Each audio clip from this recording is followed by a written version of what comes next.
Hello மீடியஸ், நான் உங்கள் பிரசன்யா. ஒரு மனிதர் தேர்தலில் போட்டியிடவில்லை, ஒரு மாநிலத்தின் முதலமைச்சரும் இல்லை, ஒரு நாட்டின் பிரதமரும் இல்லை. ஆனால் இந்தியாவின் பொருளாதார வரலாற்றை மாற்றிய முக்கியமான முடிவுகளின் பின்னால் இருந்த மூளைகளில் ஒருவராக பார்க்கப்படுகிறார்.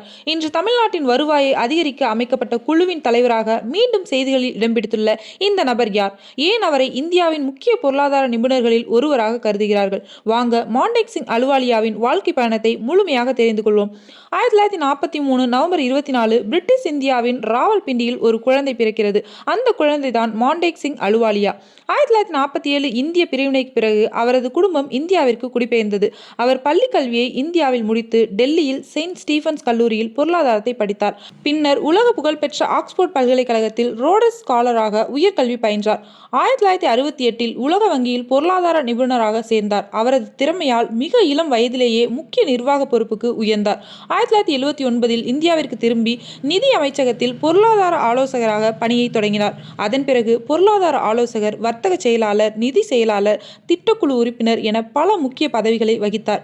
1991 இந்தியா மிகப்பெரிய பொருளாதார நெருக்கடியை சந்தித்தது. வெளிநாட்டு செலாவணி இருப்பு மிகவும் குறைந்தது. அந்த நேரத்தில் பிரதமர் PV நரசிம்ம ராவ் மற்றும் நிதியமைச்சர் டாக்டர் மன்மோகன் சிங் தலைமையில் முக்கிய பொருளாதார சீர்திருத்தங்கள் அறிமுகப்படுத்தப்பட்டன.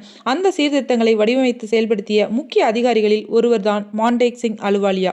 அந்த மாற்றங்களால் தொழில் தொடங்குவது எளிதானது. வெளிநாட்டு முதலீடுகள் அதிகரித்தன, போட்டி அதிகரித்தது, இந்திய பொருளாதாரம் உலக சந்தையுடன் அதிகமாக இணைந்தது. இந்த மாற்றங்கள் இந்தியாவின் வளர்ச்சி பாதையில் முக்கிய திருப்புமுனையாக கருதப்படுகின்றன.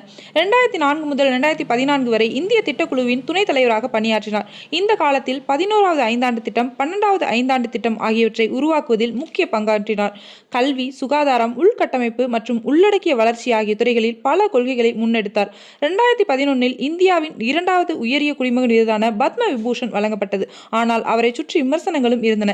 ஆதரவாளர்கள் இந்தியாவின் பொருளாதார வளர்ச்சிக்கு மிகப்பெரிய பங்களிப்பு செய்தவர் என்றும், விமர்சகர்கள் தனியார் மயமாக்கல் மற்றும் உலகமயமாக்கலுக்கு அதிக முக்கியத்துவம் கொடுத்ததால் அதன் பலன் அனைவருக்கும் சமமாக செல்லவில்லை என்றும் கூறுகின்றனர். மேலும் பொருளாதார கொள்கைகள் குறித்து இன்றும் பல்வேறு கருத்துகள் நிலவுகின்றன.